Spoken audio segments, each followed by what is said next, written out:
Olá, alunos! Eu sou a professora Marília e esta é a aula de Química. Vamos começar?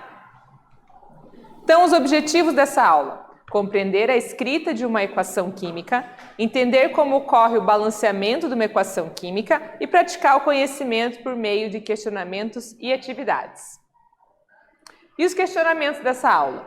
Que relação existe entre a queimada de vegetação e uma equação química? Você lembra o que são coeficientes? Então vamos falar um pouquinho sobre as leis ponderais, né, as nossas equações químicas. Então as leis ponderais são aquelas que regem uma reação química. Foram desenvolvidas experimentalmente a partir de massa de substâncias envolvidas, os reagentes e os produtos. Foram postuladas no fim do século XVIII e trouxeram um grande avanço ao desenvolvimento da química, pois são a base para os cálculos químicos. E a gente tem três importantes leis ponderais. A primeira é a lei da conservação das massas, ou lei do Lavoisier, que fala pra gente o seguinte, que a soma das massas dos reagentes deve ser igual à massa do produto ou dos produtos. E aí atribui-se ao Lavoisier aquela frase que na natureza nada se perde, nada se cria, tudo se transforma, vem da sua lei da conservação das massas. A segunda aqui, a lei das proporções constantes, ou lei de Proust, vai falar para a gente sobre o padrão que a gente deve seguir na formação das substâncias, né? A proporção de 1:8, 2:5 e assim por diante que a gente deve manter na formação das novas substâncias. E a lei das proporções múltiplas, ou lei do Dalton, vai falar para a gente sobre a mudança na massa dos reagentes, quando esses reagentes formam mais de um tipo de substâncias, como por exemplo os óxidos de nitrogênio, né? A combinação entre o nitrogênio e o oxigênio tem vários tipos de óxidos e o surgimento desses demanda da diferença de quantidade aí de cada um dos componentes nas equações. Mas como, né, chegamos em uma reação química? Primeiramente, conhecemos uma equação química, que é a representação de uma reação química, e as informações quantitativas e qualitativas sobre a mesma. Reação química é um processo de transformação química e a equação é a escrita deste processo. O fogo é um processo de transformação química. Mas se o fogo é uma reação química e as reações são representadas por equações químicas, como é possível escrever o fogo? E para responder essa pergunta, é preciso compreender a estrutura de uma equação química. Então, numa equação química, ela é estruturada a partir da seta, ou seja, as espécies à esquerda da seta são denominadas por reagentes e são o início dessa reação, e as espécies à direita da seta são nomeadas como produto e são o final dessa reação. E a gente tem um reagente, seta, produto. E a gente pode ler a seta como se fosse formando. Então ficam reagentes formando produtos. O primeiro membro contém os reagentes e o segundo membro vai conter os produtos, que pode ser mais de um produto dependendo do tipo da reação e também podemos ter mais de um reagente. No início e o final. Então, os reagentes apontam o começo e os produtos apontam o final da nossa transformação química. Agora podemos escrever a equação química do fogo. Observe que a imagem que a gente viu nos slides anteriores, né, é a queimada de uma vegetação. Logo, o combustível será a celulose e a fórmula é C6H10O5, S para representar aí sólido. E o comburente é o gás oxigênio, o O2 gasoso, que está presente na atmosfera. Assim, a equação química da reação da combustão é o seguinte. Então, a gente tem a nossa celulose mais o gás oxigênio, formando o dióxido de carbono gasoso e o vapor da água. E aí, de forma análoga, a gente tem, né, os nossos reagentes, a seta, os produtos. O combustível, então, trata-se de todo material que queima e que pode ser sólido, líquido ou gasoso. Então, ali no exemplo, a gente tem o material sólido, né, que é a madeira da vegetação que a gente estava vendo na imagem. Podemos ter líquido, como a gasolina, ou gasoso, né, como os gases aí que queimam. Comburente é o elemento ativador do fogo que se combina com os vapores do combustível, né? Nesse caso aqui, o O2, né, o gás oxigênio da atmosfera. E a combustão é a reação que ocorre entre combustível e comburente com liberação de calor. E o que são os números à frente de cada fórmula molecular da equação química? E esses números pequenos na equação, o que são? Você lembram desses conceitos? Vamos visitar novamente. Então, os números pequenos que estão escritos, né, subscritos aos símbolos dos elementos químicos são chamados de índices. E os números grandes, né, de tamanho normal ali na frente da fórmula, são chamados de coeficientes. Tá? Os números que antecedem a fórmula molecular de uma substância recebem a denominação de coeficientes estequiométricos e corresponde à quantidade de cada componente em uma reação. Então a gente pode dizer, né, e entender esse número, esse nosso coeficiente estequiométrico, como partes ou xícaras, digamos assim, né? Então aqui eu estou dizendo para vocês que eu tenho uma parte, né, da celulose mais 6 partes de O2, uma xícara ou 6 xícaras, poderíamos dizer assim também. E os números subscritos são os índices e indicam a quantidade de átomos de cada elemento químico. Então, aqui na fórmula da celulose, a gente tem 6 carbonos, 10 oxigênios, né, e 10 hidrogênios e 5 oxigênios. Então, os índices representam quantas vezes cada elemento químico está repetido para formar a fórmula molecular de cada uma das substâncias. Nesse caso, 6 carbonos, 10 hidrogênios e 5 oxigênios. Observe na equação química do fogo que à esquerda das fórmulas moleculares, né, representam as substâncias envolvidas, temos números que indicam a proporção entre as espécies, ou seja, os coeficientes, né? Então, nesse caso, 1, que a gente não representa aqui com o numeral, mas sabemos que precisamos de 1 aqui na frente da celulose, 6 para o oxigênio, 6 para o dióxido de carbono e 5 para a água. Então, esses são os coeficientes da equação da combustão. E é preciso notar que após o acerto dos coeficientes, o número de átomos dos reagentes é igual ao número de átomos do produto. Outro ponto de atenção é que coeficientes podem ser números inteiros ou frações. Então, às vezes, a gente pode usar números fracionários como coeficientes. Mas preste atenção que muitas vezes, nos enunciados das questões, o exercício fala claramente, faça o balanceamento com números inteiros. Então, você deve aí sacar a mão da matemática para que você faça o balanceamento correto. Observe a equação química não balanceada. Então, quando a gente olha a equação sem os coeficientes, a gente tem o seguinte, ó, 6 átomos de carbono, 10 de hidrogênios e 7 de oxigênio. E do outro lado da seta, lá nos nossos produtos, a gente tem 1 carbono, 2 hidrogênios e 3 oxigênios. E segundo as leis ponderais, a gente deve ter a mesma quantidade dos componentes dos dois lados da seta, certo? O número de átomos existente à esquerda da seta, é o reagente, são diferentes do número de átomos existentes à direita da seta, os produtos.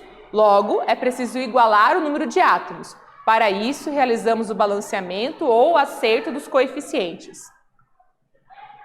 Tá? E aí a gente vai fazer o acerto dos coeficientes colocando os valores que vão trazer essa igualdade aí, né, das quantidades dentro da nossa reação. Então, dessa maneira, com o 6, a gente tem 6 átomos de carbono aqui, da fórmula da celulose, e 6 vezes 1, 6 carbonos do outro lado lá, na fórmula do dióxido de carbono.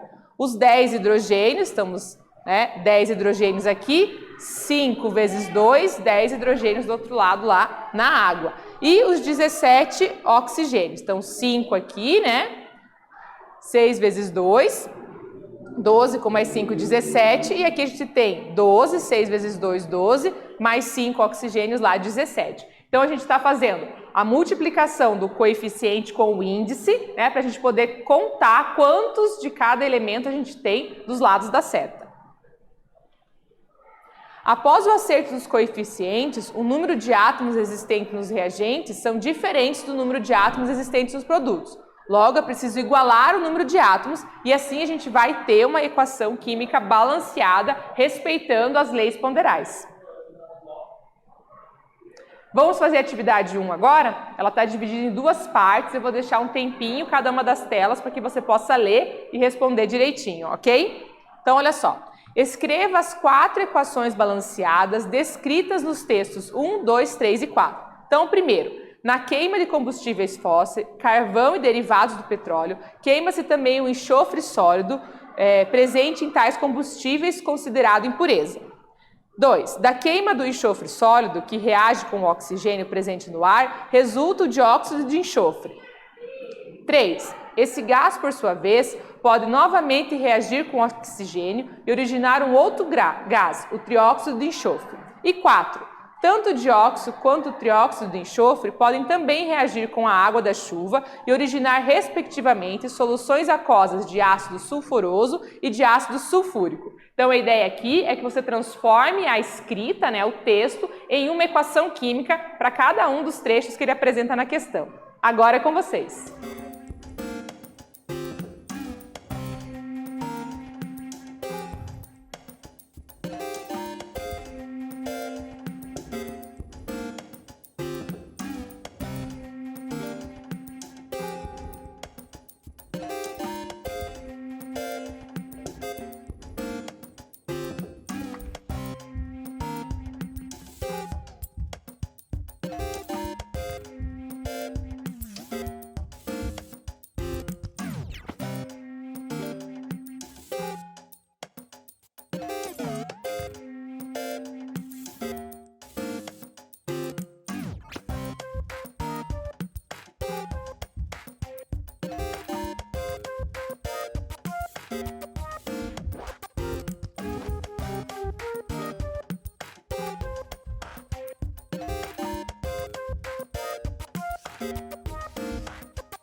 Vamos para a correção da atividade? Então, a ideia do exercício é transformar, né, as frases ali de cada um dos itens numa equação química. Então, vamos ver. A primeira vai falar sobre a combustão do enxofre e a formação do SO2, que é o dióxido de enxofre. A segunda, então, é a transformação desse dióxido de enxofre em trióxido de enxofre. E depois é a combinação desses com água para formar o ácido sulfuroso e depois o ácido sulfúrico. Veja que está balanceado com os coeficientes estequiométricos corretos, certo?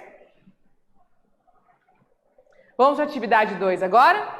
Considerando-se a equação química não balanceada e admitindo-se para o balanceamento o coeficiente 6 para cada produto, diga qual será o coeficiente de cada reagente. Então, a ideia aqui é utilizar os 6 como coeficientes dos dois produtos para daí sim fazer o balanceamento dos reagentes. Agora é com vocês.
Vamos para a correção da atividade 2. Olha só, a gente tem uma equação química não balanceada, Mg mais HCl formando MgCl2 e H2. E aí a gente tem o coeficiente 6 para cada um dos produtos e precisamos, a partir disso, o coeficiente dos reagentes. Então vai ficar assim, ó. Colocando o coeficiente 6 nos produtos, a gente tem então o número 6 na frente das duas substâncias dos produtos. Temos 6 átomos de magnésio, então esse será o seu coeficiente nos reagentes, certo? E aí a gente vai ter então 6Mg, né, para ajustar o coeficiente do magnésio. Temos 12 átomos de cloro e 12 átomos de hidrogênio nos produtos, multiplicando o índice 2 pelo coeficiente 6. Então o coeficiente do HCl tem que ser 12. Então a gente vai ter 12 hidrogênios aqui, 6 vezes 2, 12 hidrogênios lá. 12 HCl aqui, 6 vezes 2, 12 HCl lá. Portanto, o coeficiente de cada reagente, respectivamente, é 6 e 12, correto? Vamos agora para a atividade 3? Olha só. Leia a frase seguinte e transforme uma equação química balanceada utilizando símbolos e fórmulas. Uma molécula de nitrogênio gasoso, contendo 2 átomos de nitrogênio por molécula, reage com 3 moléculas de hidrogênio diatômico gasoso, produzindo 2 moléculas de amônia gasosa, a qual é formada por 3 átomos de hidrogênio e 1 átomo de nitrogênio. Agora é com vocês.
Vamos para a correção da atividade? Olha só, o enunciado tem um parágrafo bem grande, vai descrevendo com palavras uma transformação química e ele quer que você transforme tudo isso numa equação química. E a resposta fica assim, ó.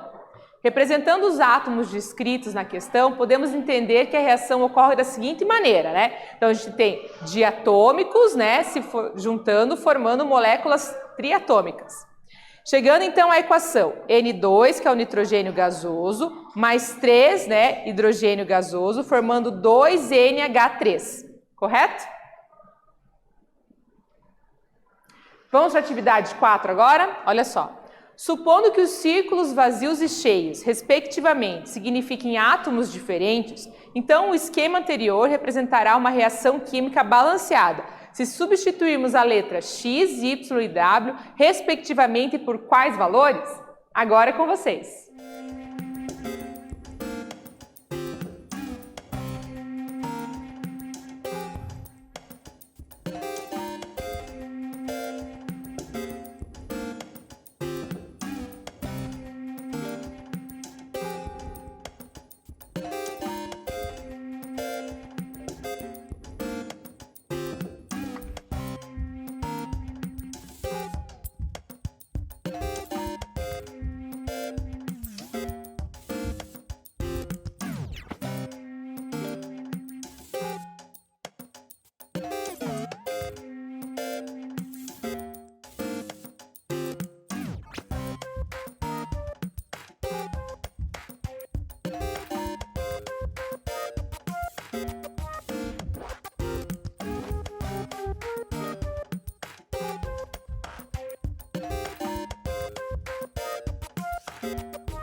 Vamos para a correção do exercício? Olha só, o enunciado tem aqui uma reação utilizando círculos, né, preenchidos e vazios para representar as substâncias, e aí as letras X, Y e W estão no lugar dos coeficientes. Para responder, então, como que eles se transformariam em números para que a equação ficasse balanceada, a gente faz assim, ó.